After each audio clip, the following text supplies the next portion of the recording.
내일이면 평생 다닌 회사를 떠납니다. 그런데 이상하게도 아무도 나를 부르지 않더군요. 이런 말 어디선가 들어보셨죠? 퇴직을 하루 앞둔 어느 대기업 부장의 독백입니다. 정년퇴직이라는 말은 축하처럼 들리지만 실제 그날을 맞이하는 사람 입장에선 꼭 그렇지만은 않습니다.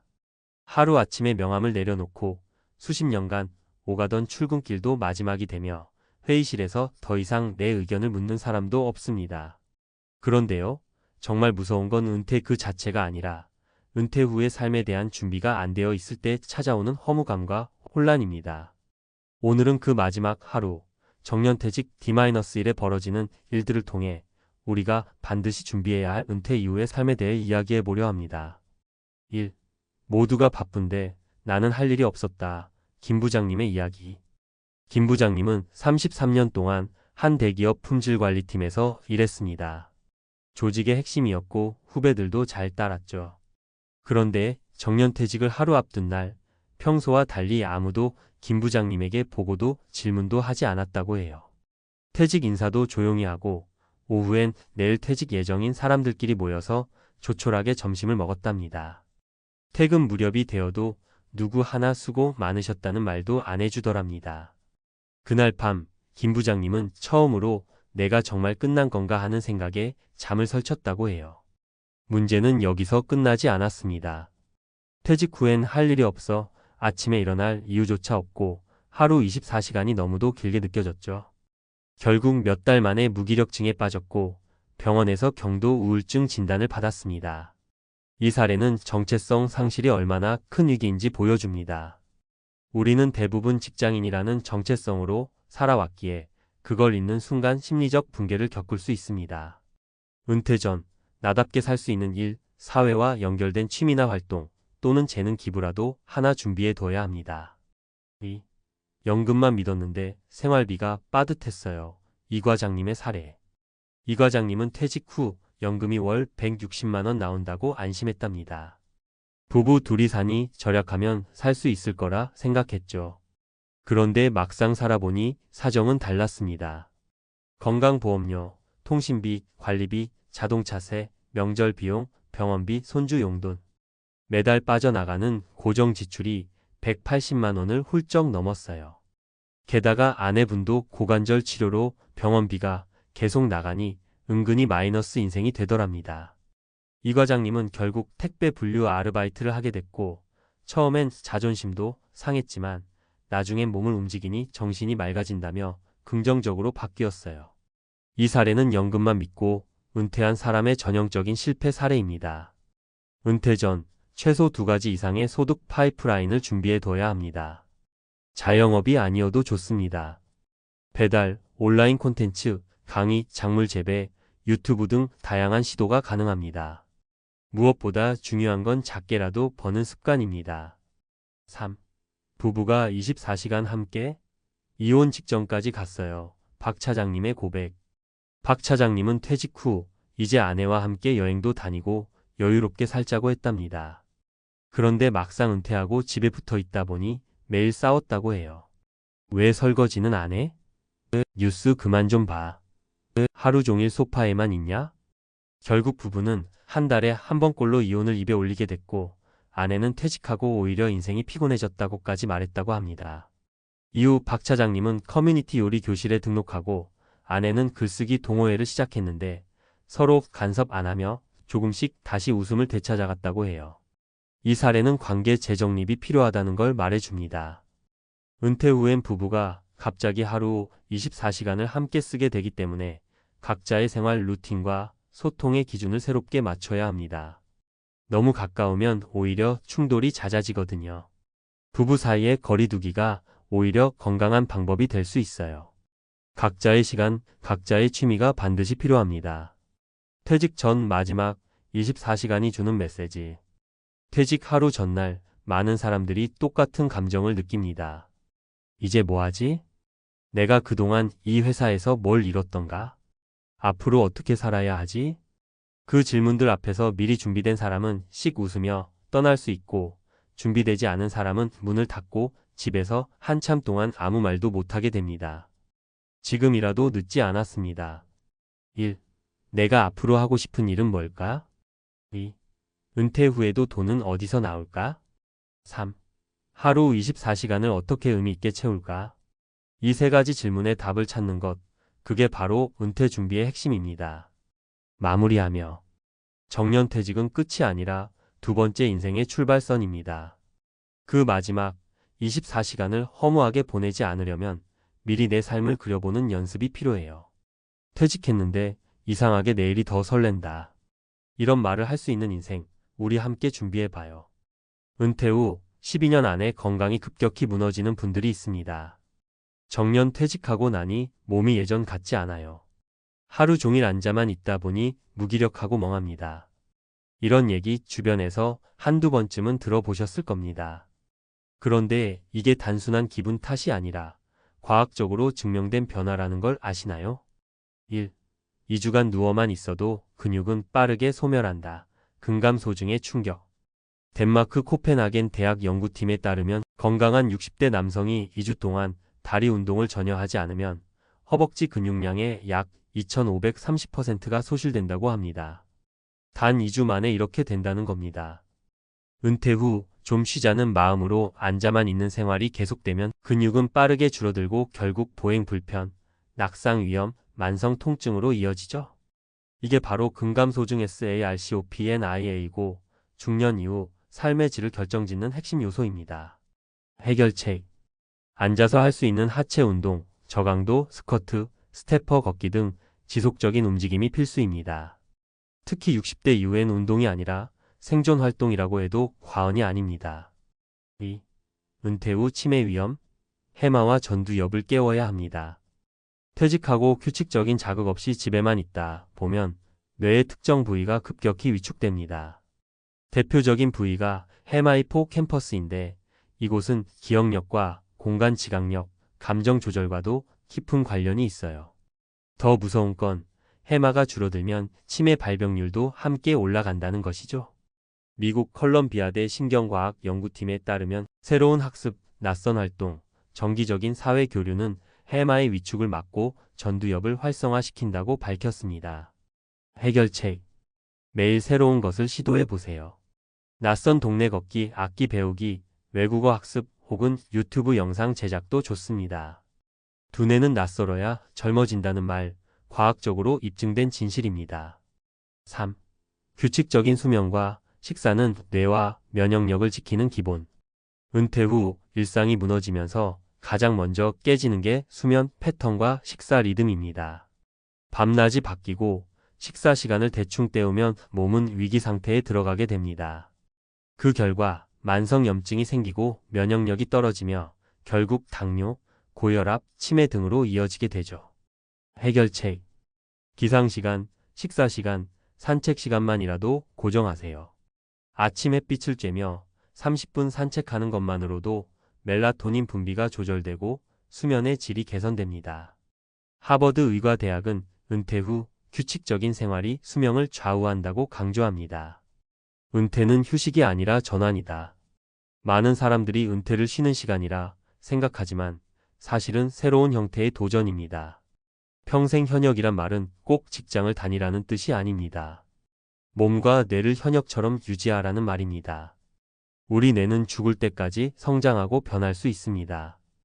이를 신경가 소성의 NeuroPlasticity라고 하는데요. 이는 뇌에 자극을 주면 새로운 신경망이 만들어진다는 뜻입니다. 즉, 나이와 관계없이 변화할 수 있다는 강력한 근거이기도 하죠. 마무리하며 당신의 두 번째 인생, 지금 설계하세요. 정년퇴직 D-1 마지막으로 사무실 책상 정리하고 동료들과 웃으며 사진 찍고 집에 돌아와 TV를 켜고 앉았을 때 밀려오는 그 허무함. 그 감정을 이겨내려면 은퇴 후 삶을 미리 설계해야 합니다. 내가 어떤 사람인지, 어떤 삶을 원하는지, 그리고 그것을 위해 어떤 뇌와 몸 상태를 유지해야 하는지를요. 작은 습관 하나부터 시작해 보세요. 걷기, 글쓰기, 배우기, 움직이기. 그게 바로 인생 이막을 환하게 여는 열쇠입니다. 은퇴라는 말만 들어도 뭔가 두근거리고 편안한 느낌이 들잖아요. 직장 생활 내내 조금만 더 버티면 이제 곧 편한 은퇴 생활이 온다 하고 스스로를 위로하고 주변에서도 은퇴하면 여유롭게 살겠네 같은 말을 건네기도 하죠. 그런데 막상 은퇴 후의 삶은 상상과는 전혀 다르다는 이야기를 많이 듣게 돼요. 어떤 사람에게는 새로운 도전이 완벽하게 잘 맞아떨어질 수 있지만 많은 분들은 현실에서 여러 어려움을 맞닥뜨리곤 합니다. 저 역시 비슷한 이야기를 많이 들어왔는데요. 오늘은 군 생활 30년 후 택시기사로 재도전, 은퇴의 환상이 산산조각 난 순간이라는 주제를 통해 은퇴 준비나 은퇴 후 삶을 어떻게 바라봐야 할지에 대해 생각해 보려고 합니다. 군인으로 30년 근무했던 분이 갑자기 택시업계로 뛰어들었는데 그 과정에서 어떤 어려움을 겪었는지 들여다보면 우리도 미리 준비하고 대비해야 할 게 얼마나 많은지 깨닫게 되더라고요. 은퇴가 끝이 아니라 또 다른 시작이라고는 하지만 실제로는 그 시작이 상당히 가파르고 험난한 길일 수 있습니다. 예전과 달리 환경도 빠르게 변하고 나이가 들면서 체력도 달리고 무엇보다 마음의 열정 탱크도 점점 소진되는 느낌이 들죠. 그럼에도 은퇴를 앞두신 분들이나 이미 은퇴하신 분들이 가슴 깊이 공감할 수 있도록 구체적인 사례와 함께 이야기를 풀어드리려고 해요. 자, 그럼 실제로 어떤 분들이 은퇴 후 새로운 길을 택했다가 예상치 못한 벽에 부딪혔는지 3가지 사례를 통해 살펴봅시다. 사례 1군 생활 30년, 택시회사 입사, 첫 달부터 체력의 한계. 첫 번째 사례로 30년간 군에 몸담았던 김성우 가명님의 이야기를 해볼게요. 김성우님은 군대에서야 몸으로 단련됐는데 택시 운전쯤이야 라는 생각으로 별다른 걱정 없이 택시업계에 뛰어들었대요. 하루 종일 운전을 하면서 손님을 태우고 내리고 길 막히는 거 감안하고 시간을 쪼개서 식사도 하고 이런 루틴이 몸에 배면 어렵지 않을 거라고 여겼던 거죠. 그런데 막상 첫 달이 지나자 체력이 급격히 떨어지는 걸 느꼈다고 해요. 군인 시절에는 일정한 스케줄 속에서 체력 훈련도 하고 나름의 규칙과 규율 안에서 생활했는데 택시 기사 생활은 불규칙하기도 하고 스트레스 강도도 만만치 않았답니다. 심야 운행 때는 졸음과의 전쟁이었고 낮 시간에는 교통체증 속에서 짜증이 치밀어 오르기도 하고요. 그때마다 식사 시간도 들쭉날쭉해져서 건강이 급격히 나빠지기 시작했죠. 더 큰 문제는 은퇴 후 자립해야 한다는 압박감에 버티면 되겠지 싶어서 한동안 병원도 제대로 못 갔다는 거예요. 결국 몇 달을 그렇게 버티다 보니 허리가 나가버렸고 여기저기 병원 돌면서 치료비는 또 만만치가 않았어요. 이렇게 전업을 하겠다고 바로 뛰어들기 전에 내 몸 상태가 진짜 이 일을 감당할 수 있는지 더 철저히 점검했어야 하는 건데 지금 돌아보면 그게 가장 큰 후회라고 하시더라고요. 사례 2군 출신이라면 다 잘할 줄 알았는데 서비스 업종의 벽.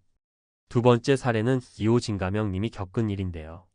이호진 님도 군에서 중령까지 진급하고 전역한 뒤 주변에서 군 출신은 성실하고 규율 잘 지키니까 택시 일 잘할 거야 라는 말에 한껏 기대를 품고 시작했다고 해요.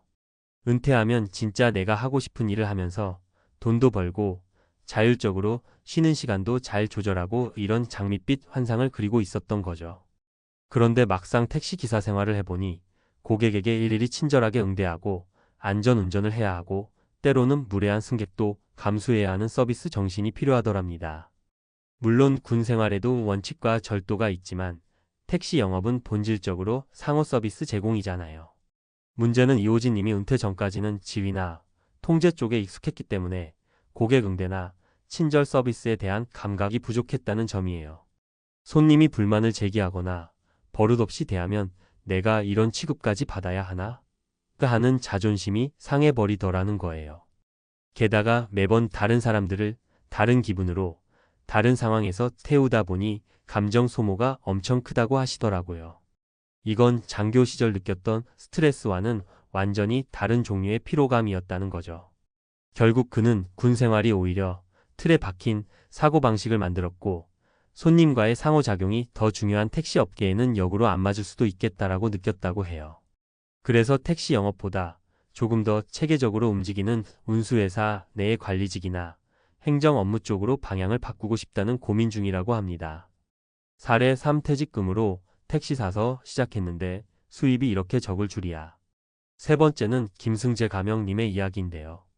이분은 군 생활 마치고 받은 퇴직금에다 모아둔 적금 일부까지 보태서 개인 택시 면허를 사는데 투자를 했대요.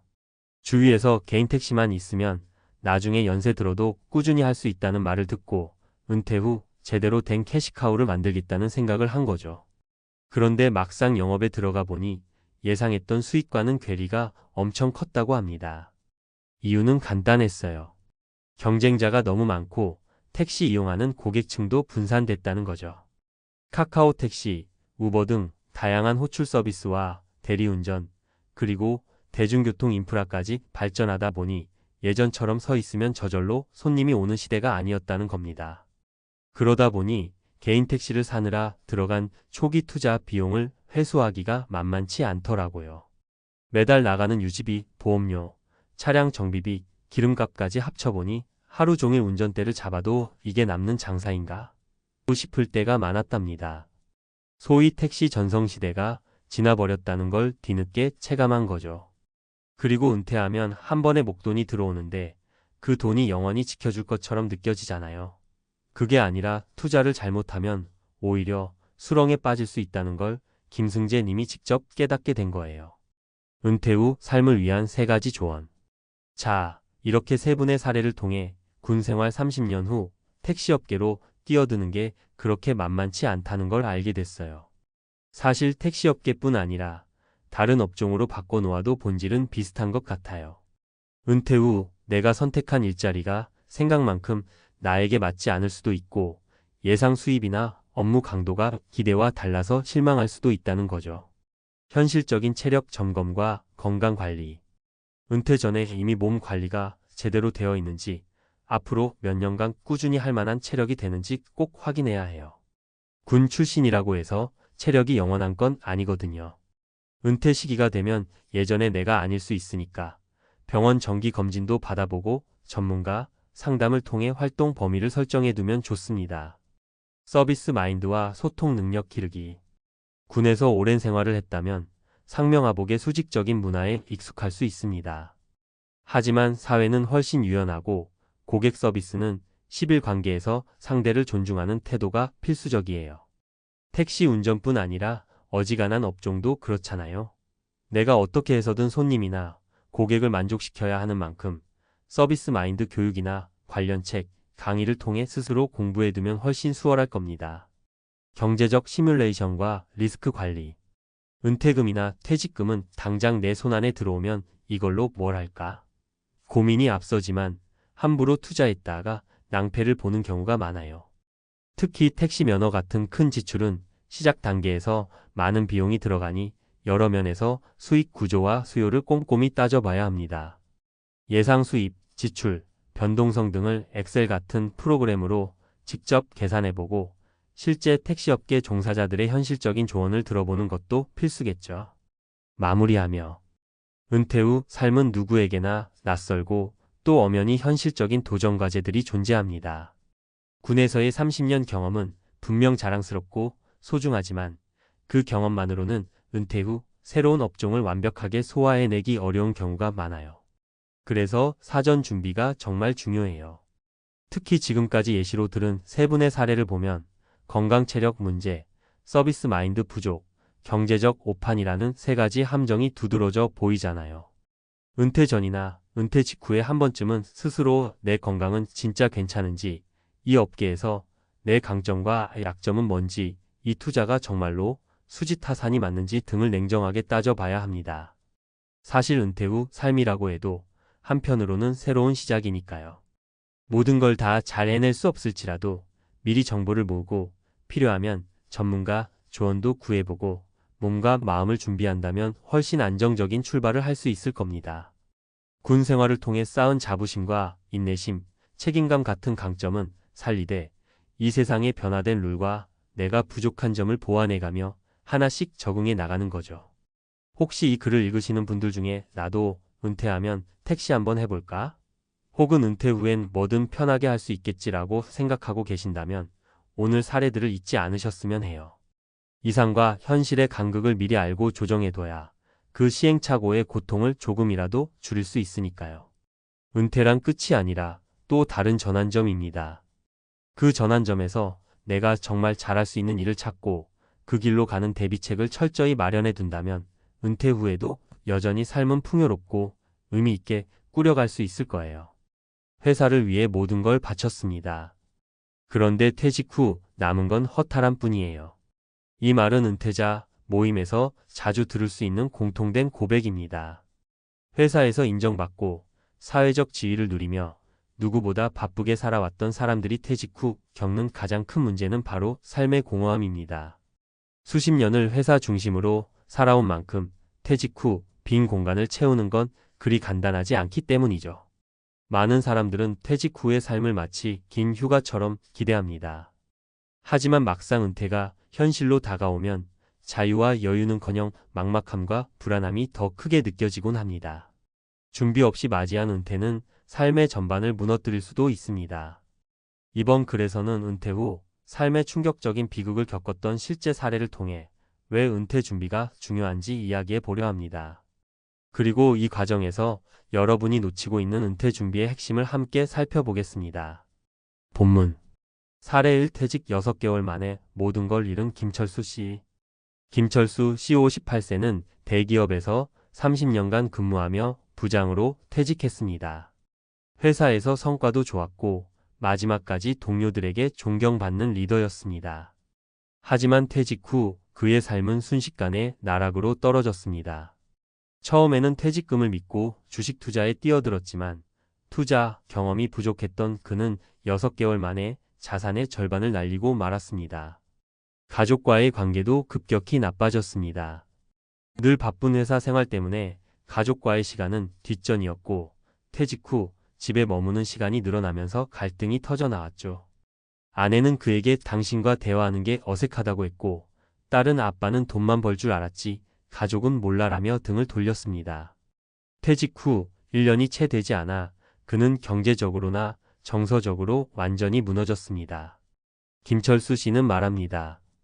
회사를 위해 산 내 인생이 잘못된 건 아니라고 생각했어요. 그런데 그 회사가 내 삶의 전부였다는 게 문제였죠. 사례 2 은퇴 후 고립된 박선영 씨의 이야기. 박선영 씨 62세는 중소기업에서 격리 업무를 하며 은퇴를 맞았습니다. 그녀는 35년간 성실하게 일하며 퇴직금을 꼬박꼬박 모았고 작은 아파트를 마련하는 데 성공했습니다. 하지만 은퇴 후 그녀의 삶은 예상과 전혀 달랐습니다. 회사에서는 매일 사람들과 함께 일을 했지만 은퇴 후에는 그녀를 찾는 사람이 없었습니다. 아침에 눈을 떠도 연락할 친구도 함께할 가족도 없는 외로운 나날이 이어졌습니다. 특히 일을 하지 않으니 내가 쓸모없는 사람처럼 느껴진다는 고백은 많은 은퇴자들이 공감할 만한 이야기입니다. 박선영 씨는 말합니다. 내가 은퇴 후의 삶을 너무 단순하게 생각했던 것 같아요. 일에서 느끼던 성취감과 소속감이 사라지니 정말 공허하더라고요. 그녀는 이후 지역 커뮤니티에 가입하며 점차 사회적 관계를 회복해갔지만 은퇴 초기에 느낀 충격은 여전히 그녀를 따라다닌다고 합니다. 사례 3 노후 준비를 미룬 한상우 씨의 교훈. 한상우 씨 55세는 퇴직 후에도 일할 수 있을 거라 자신했습니다. 그는 젊을 때부터 일은 나중에 하면 된다는 생각으로 은퇴 준비를 소홀히 했습니다. 하지만 현실은 그리 만만치 않았습니다. 퇴직 후 재취업을 시도했지만 30년 경력을 쌓았던 업계조차 그를 필요로 하지 않았습니다. 나 같은 경력이면 재취업은 쉬울 거라 생각했죠. 그런데 현실은 완전히 달랐습니다. 결국 그는 아르바이트를 전전하며 간신히 생계를 이어가야 했습니다. 한상우 씨는 이렇게 말합니다. 노후 준비를 미룬 제 자신이 원망스럽습니다. 나중에 하면 될 거라 생각했던 건 잘못된 판단이었어요. 은퇴 준비는 회사에서 일할 때부터 시작했어야 했어요. 은퇴 준비의 핵심 전략. 경제적 준비는 기본 중의 기본. 퇴직금과 연금만으로는 안정적인 은퇴 생활을 유지하기 어렵습니다. 금융 전문가들은 은퇴 전 최소 3가지 이상의 소득원을 마련할 것을 권장합니다. 연금, 부동산 임대소득, 혹은 자영업 등 다양한 소득원이 필요합니다. 가족과의 관계를 회복하라. 가족은 은퇴 후 삶에서 중요한 지지 기반이 됩니다. 퇴직 전에 시간을 내어 가족과의 관계를 강화해야 합니다. 저녁 식사를 함께 하거나 주말에 가족들과 시간을 보내는 등 작은 노력이 큰 차이를 만듭니다. 사회적 네트워크를 유지하라. 퇴직 후에도 소속감을 유지하려면 사회적 네트워크가 필요합니다. 지역 커뮤니티에 참여하거나 봉사활동, 취미 모임 등을 통해 사람들과의 관계를 유지하세요. 결론. 회사만 바라본 대가는 혹독했다는 말은 단순히 퇴직 후의 어려움을 표현한 문장이 아닙니다. 이는 우리가 얼마나 은퇴 준비를 소홀히 했는지를 반성하게 만드는 경고입니다. 여러분은 지금 어떤 준비를 하고 있나요? 은퇴는 끝이 아닌 새로운 시작입니다.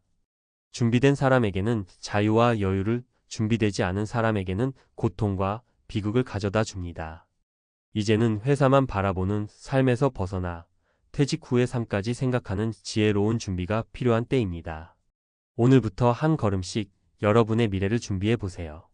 미래의 나 자신이 여러분께 감사하게 될 것입니다. 전문가 칼럼 퇴직 후의 비극을 막는 법 지금 시작하세요. 서론. 퇴직 후에는 푹 쉬면서 하고 싶은 걸 다 하자. 많은 사람이 은퇴를 앞두고 이런 꿈을 꿉니다. 하지만 현실은 다릅니다.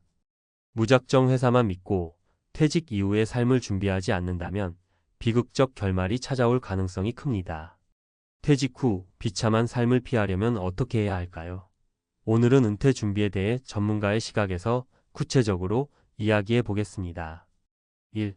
퇴직 후 비극의 원인 왜 이렇게 힘든가? 퇴직 후 삶이 고단해지는 가장 큰 이유는 준비 부족입니다. 은퇴라는 새로운 챕터를 열기 위해 필요한 건 단순히 퇴직금이나 연금만이 아닙니다. 삶의 질을 유지하려면 경제, 관계, 그리고 정서적 준비가 모두 뒷받침되어야 합니다. 경제적인 문제는 은퇴자들이 가장 많이 겪는 고민입니다. 퇴직금이 생각보다 금방 소진되거나 연금만으로는 생계를 유지하기에 턱없이 부족한 경우가 많습니다. 관계의 단절도 은퇴자들에게 큰 타격을 줍니다.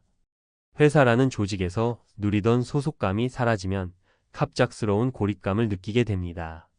특히 가족과의 관계가 원활하지 않은 경우 은퇴 후의 고립은 더 심각해질 수밖에 없습니다.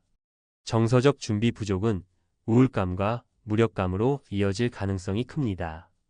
회사 생활 동안 쌓아온 성취감과 역할이 사라지면 스스로를 쓸모없는 사람으로 느끼는 경우가 많습니다. 2. 퇴직 후 삶을 바꾸는 3가지 핵심 전략. 1. 다양한 소득원 확보하기. 돈이 자유를 만든다. 퇴직 후에도 안정적인 소득원이 필요합니다. 연금만으로는 부족할 수 있으니 최소 2가지 이상의 추가 소득원을 마련해야 합니다. 여기서 중요한 것은 지속 가능성입니다.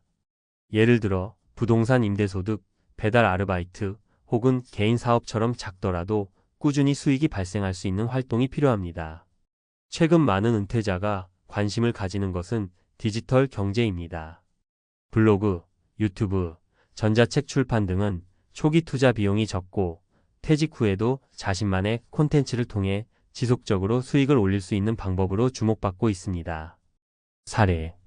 정모 씨 62세는 퇴직 후 공예를 배우며 유튜브 채널을 시작했습니다. 초기에는 단순히 취미로 시작했지만 채널 구독자가 늘어나며 월 50만 원 이상의 추가 수익을 올리게 되었습니다. 그는 말합니다. 제가 좋아하는 일을 하면서 돈도 벌 수 있으니 퇴직 후 삶이 정말 즐거워졌어요.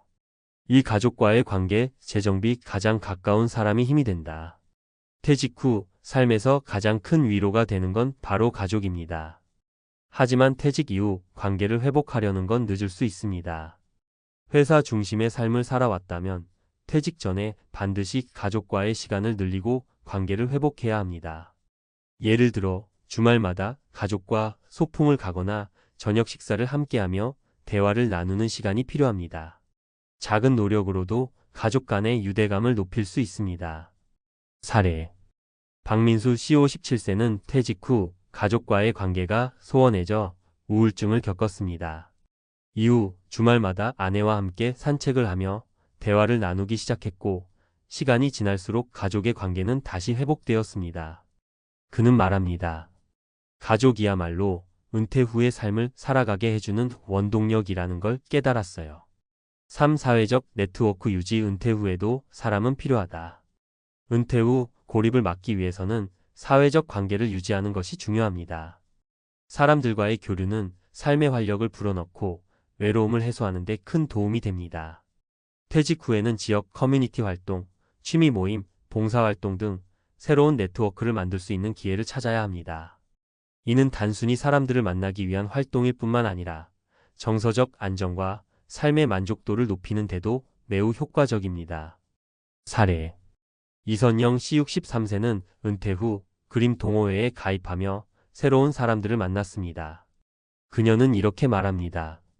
혼자 지내는 시간이 많아 우울했는데 동호회에서 만난 친구들 덕분에 다시 활기를 되찾았어요. 3. 퇴직 후 삶을 준비하는 데 도움되는 팁. 은퇴 준비 체크리스트 작성하기. 현재 자신의 경제, 가족, 그리고 사회적 상황을 점검하고 필요한 부분을 보완할 계획을 세워보세요. 평생 학습의 자세 유지하기. 새로운 기술을 배우거나 관심 있는 분야를 공부하며 퇴직 후에도 자신을 발전시키세요. 이는 새로운 소득원을 마련하거나 삶의 질을 높이는 데 큰 도움이 됩니다. 퇴직 전부터 취미생활 시작하기. 은퇴 후에 갑작스럽게 시간을 채우려면 어려울 수 있습니다. 퇴직 전부터 관심 있는 취미를 찾아 시작해보세요. 결론. 퇴직 후의 삶은 여러분이 지금 무엇을 준비하느냐에 따라 달라집니다. 은퇴는 인생의 끝이 아니라 새로운 시작입니다. 그러나 그 시작이 밝고 긍정적이려면 철저한 준비가 필요합니다. 오늘부터 작은 계획이라도 시작해보세요. 경제적 안정, 가족과의 유대, 사회적 네트워크를 준비한다면 퇴직 후의 삶은 비극이 아닌 축복이 될 수 있습니다. 여러분의 은퇴 후 인생이 더 행복해질 수 있도록 지금 한 걸음 내디뎌 보세요. 미래의 여러분이 오늘의 선택에 감사할 날이 올 것입니다. 50세 은행원이 퇴사 3년 만에 배당으로 월 300만 원. 은퇴 후 인생 역전 스토리 전격 공개. 아, 나도 저 사람처럼 은퇴 후에 이렇게 살 수 있을까? 요즘 이런 생각 자주 드시죠? 평생 열심히 일했는데도 은퇴가 다가오면 괜히 불안해집니다. 특히 50대가 되면 주변에서 퇴직하는 사람도 보이고 회사 분위기도 예전 같지 않고 슬슬 내 차례가 오고 있나 하는 생각이 들죠. 퇴사한 다음 날 아침에 눈을 떴는데 갈 데가 없다는 사실, 그거 은근히 충격입니다. 누구는 여행 다닌다지만 현실은 여행 갈 돈도 마음의 여유도 없습니다. 그래서 많은 분들이 이렇게 말하죠. 그냥 죽을 때까지 일해야겠네. 하지만 꼭 그럴 필요는 없습니다. 오늘 소개할 이야기는 그저 열심히 일하던 평범한 은행원이 은퇴 후 3년 만에 배당금으로 매달 300만 원씩 받게 된 이야기입니다.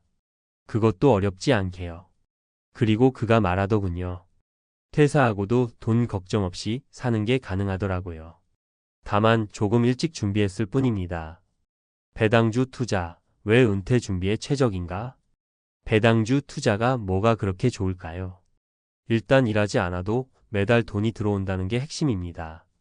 물론 하루아침에 그렇게 되는 건 아니에요. 그렇지만 꾸준히 모으고 꾸준히 투자하면 은퇴 후 생활비는 스스로 만들 수 있습니다. 사실 직장인은 하루 종일 일하느라 투자 공부할 시간도 여력도 없어요. 그런데 배당주는 매일 시세에 연연하지 않아도 되고 수익률보다 현금 흐름 중심이라 훨씬 편하죠.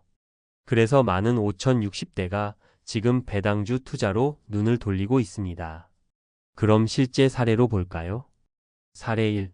50세 은행원 김 과장, 월 300만 원의 배당금, 인생이 달라졌다. 김 과장은 27년을 은행에 몸담았어요. 지점장까지는 아니었지만 꾸준히 근속했고 퇴직금을 포함해 3억 원 정도의 자산을 가지고 있었습니다. 처음엔 무작정 ETF나 주식에 투자했지만 시황에 따라 마음이 오락가락했죠.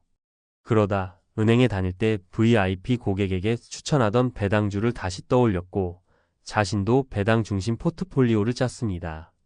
기업 실적이 꾸준하고 배당 성향이 높은 상장사 위주로 분산 투자. 처음 2년은 월 6,070만 원 수준이었지만 재투자와 추가 매수로 3년 만에 월 300만 원의 배당금이 들어오는 구조를 만들었습니다. 그는 말합니다. 지금은 주식창을 잘 안 봐요. 그냥 매달 들어오는 배당금으로 커피 마시고 여행도 다닙니다. 나 같은 평범한 사람도 은퇴 걱정 없이 살 수 있다는 게 기쁩니다. 사례 2. 55세 마트 배송기사 이씨 월급처럼 들어오는 배당금, 체력보다 돈이 먼저다. 이씨는 은행도 공기업도 아닌 마트 물류센터에서 일하던 배송기사였습니다. 무릎도 아프고 체력도 떨어지는데 퇴직금 1억 5천으로 무엇을 해야 할지 고민이 많았죠. 지인 소개로 배당 ETF를 알게 됐고 처음엔 반신반의하며 시작했습니다. 주식은 무조건 위험하다는 고정관념이 있었지만 배당 ETF는 실제 기업의 현금 흐름에 기반해 안정적 수익을 줍니다. 현재 이 씨는 월 120만 원가량의 배당금을 받고 있습니다. 그는 이렇게 말해요. 솔직히 일 그만두고 나면 불안했어요.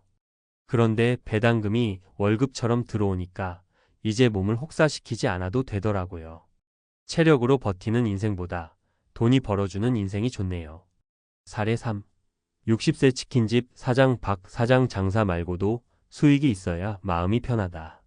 박 사장은 15년 동안 치킨집을 운영했습니다. 매출은 나쁘지 않았지만 요즘같이 인건비, 재료비 다 오르는 시대엔 수익이 줄기 마련이죠. 장사만 믿고 살기엔 너무 불안해서 배당주 투자를 병행하게 됐어요. 장사에서 번 돈 일부로 삼성전자, SKT, 하나금융지주 같은 우량 배당주를 모으기 시작했고 지금은 장사 안 해도 월 15만 180만 원 정도는 꾸준히 들어옵니다. 지금은 가게 안 열어도 불안하지 않아요. 오히려 내가 주인이 아니라 돈이 내 종처럼 일하는 느낌이에요. 은퇴 준비는 멀리 있지 않습니다. 배당주 투자가 단숨에 부자가 되는 길은 아니에요. 하지만 경제적 자유라는 삶의 속도를 늦출 수 있는 브레이크를 장착하는 방법이죠. 은퇴는 선택이 아니라 어느 날 갑자기 다가오는 현실이에요. 그때 돈이 없으면 선택의 자유도 시간의 여유도 모두 사라집니다. 하지만 배당주처럼 매달 현금이 흘러들어오는 구조를 만들어두면 달라지죠. 언젠가 퇴직을 해야 할 나이, 체력보다 돈이 필요해지는 순간 다시는 어쩔 수 없이 일하는 삶으로 돌아가지 않아도 되는 자유. 이런 걸 원한다면 지금 당장 준비하세요. 크게 시작할 필요도 없습니다. 매달 10만 원이라도 배당주로 모아가기 시작하면 3년 뒤, 5년 뒤 당신도 김 과장처럼 말할 수 있어요. 일 안 해도 돈 들어오는 구조 진짜 되더라고요. 왜 우리는 배당주처럼 지속적인 수익 흐름을 원하게 되는가? 뇌과학과 행동경제학으로 보는 은퇴 설계의 심리. 많은 사람들이 은퇴가 다가올수록 안정적인 수입을 가장 우선순위로 꼽습니다. 그런데 왜 사람들은 주가가 급등할 수도 있는 성장주보다 느리지만 꾸준히 돈을 주는 배당주에 끌릴까요? 이건 단순한 경제적 판단이 아니라 인간 뇌의 구조와 본능과도 관련이 있습니다. 1. 불확실성 회피. 우리 뇌는 안정적인 흐름을 선호한다. 뇌과학자들은 말합니다. 우리 뇌는 불확실성을 극도로 싫어하는 구조로 되어 있습니다. 미국 UCLA의 뇌과학 연구팀은 실험을 통해 보상이 확실할 때보다 보상이 불확실할 때 뇌의 스트레스 반응이 훨씬 더 강하게 나타난다는 걸 밝혀냈죠. 즉, 매달 정확히 들어오는 배당금이 주는 예측 가능한 수입은 뇌를 진정시키고 심리적 안정을 줍니다. 이 때문에 퇴직을 앞둔 사람들일수록 배당주 같은 안정적 수익원에 강하게 끌리는 것이죠. 2. 노후엔 수익률보다 현금 흐름이 중요하다. 행동경제학의 대표 학자 리처드 세일러는 이렇게 말했습니다. 사람들은 실제로 돈을 쓰는 상황이 되면 장기 수익률보다 당장의 현금 흐름을 더 중요하게 여긴다. 은퇴 후엔 수익률이 15%라고 해도 그 돈을 당장 쓸 수 없다면 소용이 없습니다. 그래서 시간이 많고 소비가 급감하는 2030대와는 달리 60대 이후엔 현금 흐름 중심의 자산이 훨씬 큰 만족을 줍니다. 배당주는 이 점에서 완벽한 도구입니다. 매달 생활비처럼 수입이 들어오고 자산은 보존되며 심지어 재투자하면 눈덩이처럼 늘어나는 복리 구조까지 가질 수 있죠. 3. 소득이 있는 은퇴가 건강과 직결된다. 코넬 대학교 연구. 코넬 대학교에서는 은퇴자의 소득 구조에 따른 건강 데이터를 분석한 연구가 있습니다. 그 결과는 놀랍습니다. 현금 수입이 꾸준한 은퇴자는 우울증, 불면증, 만성 스트레스 지수가 낮았고 수입이 불규칙하거나 부족한 그룹은 면역력 저하, 수면 장애, 불안 장애가 높게 나타났습니다. 즉, 은퇴 후에도 일정한 경제적 흐름이 존재할 경우 뇌와 신체 모두 더 건강한 상태를 유지할 수 있다는 것이죠. 배당금이 바로 그 역할을 하는 겁니다. 단순한 돈 이상의 효과, 즉 삶의 질 자체를 유지해주는 원천이 되는 거예요. 그래서 결론은 배당주는 뇌를 안정시키는 구조를 가지고 있고 행동경제학적으로도 소비 중심의 은퇴 시기에 적합한 투자 방식이며 건강까지도 유지해주는 은퇴자금 설계의 핵심 수단이라는 겁니다. 실천 팁 지금부터 시작할 수 있는 3단계 배당주 루틴. 소액이라도 시작하세요. 월 10만원부터 정기적으로 배당 ETF 혹은 우량 배당주에 투자. 배당금은 쓰지 말고 재투자하세요. 복리 효과를 극대화하는 지름길입니다. 포트폴리오를 꾸준히 점검하세요. 산업 변화나 기업 실적이 크게 바뀌지 않는 한 너무 자주 매매하지 마세요. 마무리. 우리는 은퇴 후에도 일처럼 시간에 묶이는 삶이 아니라 돈이 대신 일해주는 구조를 원합니다. 배당주는 단순한 투자 수단이 아니라 노후의 마음 건강과 경제적 자율성을 함께 가져다주는 해법이 될 수 있어요. 50세의 김 과장처럼 이제는 주식창 안 봐도 월급처럼 들어오는 배당금이 있어요. 이 말을 진심으로 할 수 있는 날, 당신의 은퇴는 진짜 자유로워집니다.